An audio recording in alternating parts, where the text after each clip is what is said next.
Welcome back to Free Speech Nation with me, Andrew Doyle. Earlier on in the programme, we were discussing Rishi Sunak's move to block the SNP's gender reform bill. On Saturday, hundreds gathered in Glasgow to protest against the blocking of the bill.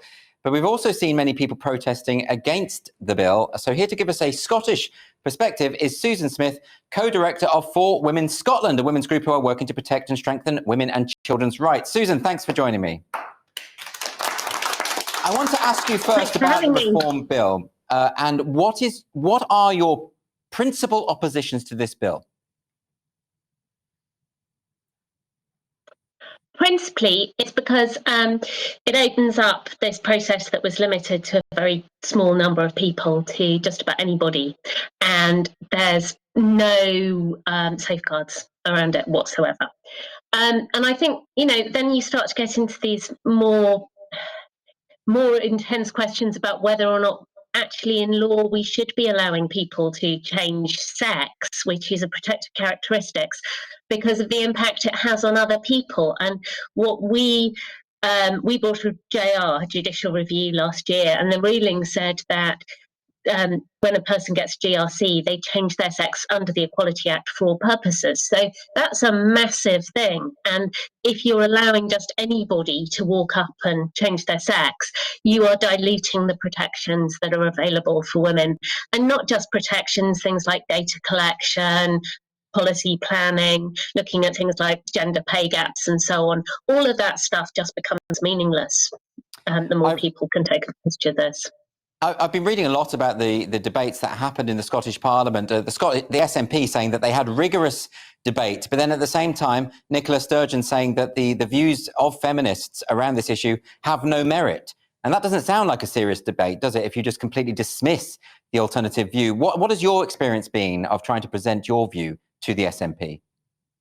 Oh, it's been awful. So we have spoken to two ministers who were supposed to be leading on this. The first one was Shirley-Ann Somerville, and my colleagues took pages. I mean, pages and pages. It was a wad of questions into her and said, look, these are the things you need to address. These are some of the issues. Now, some of them were less important than others, but there were crucial things about what do you understand a GRC to do, which they continued not to answer. And the current minister, Shona Robertson, refused to answer that. And they kept on saying it doesn't change people's access to any programs or any services or anything like that. It doesn't change anything. And then they went to court and argued the opposite.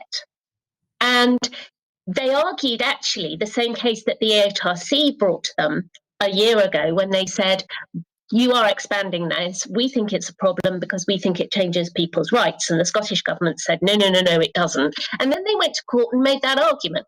So they've been spinning two different stories the whole way through this. And so many times when we encountered the civil servants and the ministers, they really didn't seem to have a clue what this was about or what they were doing or how things can be interconnected and how you can have unintended consequences and how you have to look around for things. And they did not even look at the cross-border implications, which was one of the things that the UK government were not happy about, rightly. They had the most superficial and amateur approach to this bill, and I think it's been a shocking reflection on how Scotland's governed.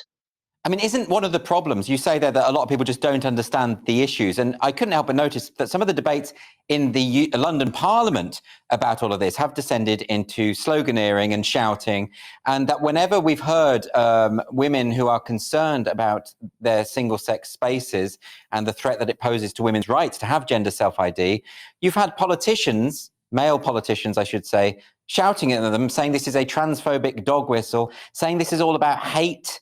And I'm sure you've had those kind of accusations yourself. What do you make of that?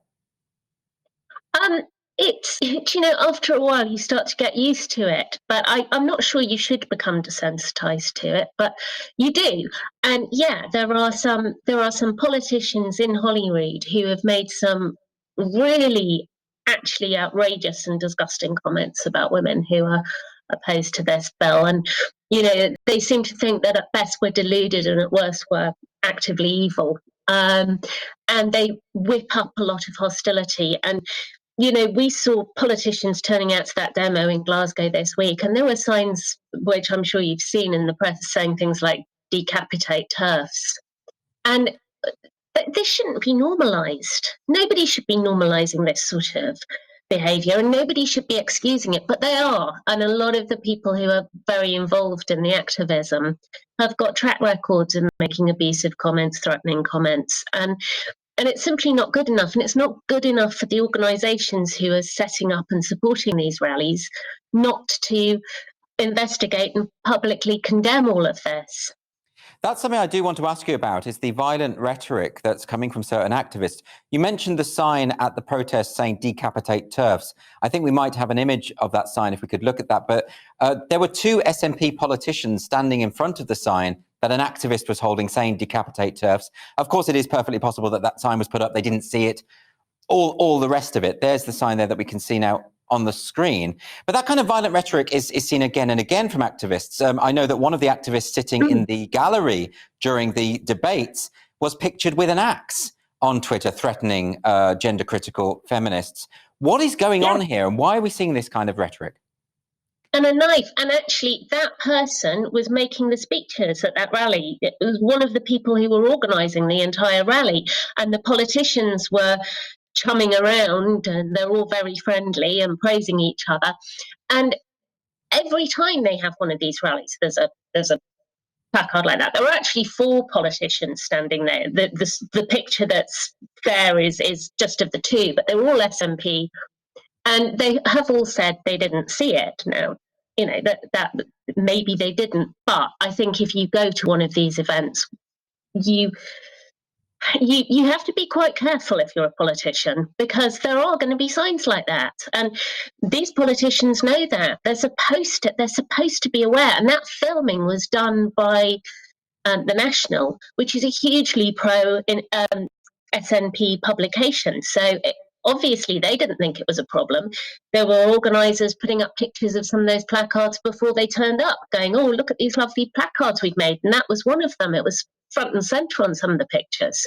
I mean, I just find it very surprising that you can people can say they're turning a blind eye to this kind of thing, because I keep hearing, oh, there's violent rhetoric on both sides, but and I would condemn that kind of rhetoric on all sides. But genuinely, when you objectively look at it, I've never seen gender-critical feminists threaten to kill anyone or that kind of thing, and yet I see it all the time, images of guns and things saying kill TERFs and this kind of thing.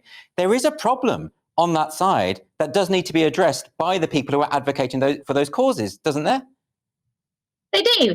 And, I think we wrote years ago to the Equality Network, because we've been threatened by this singer, headline singer at Trans Pride, and they then withdrew. But some of the people around that went absolutely nuts about it, and then started just repeating this threat and saying, basically saying, well, they deserve it, kind of thing. And we actually wrote to Equality Network and said, we know you provide funding for this event.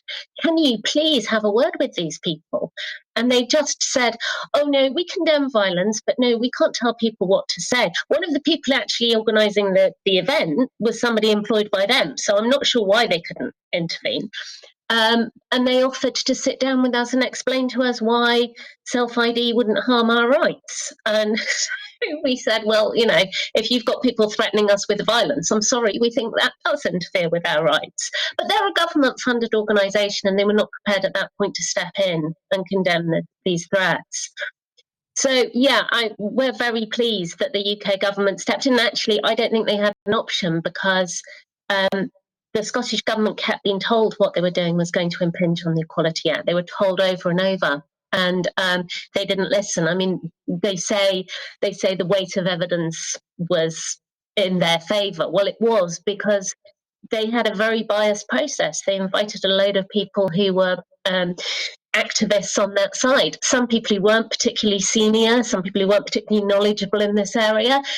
They invited a theatre lecturer to give evidence on statistics, because he was one of them, yes, and didn't invite Alice Sullivan until pressed. So the whole process has been shameful. It's been a shocking reflection. Well, Susan, thank you so much for joining us today. I really appreciate it, but we are out of time. Thank you, Susan Smith. Thank you.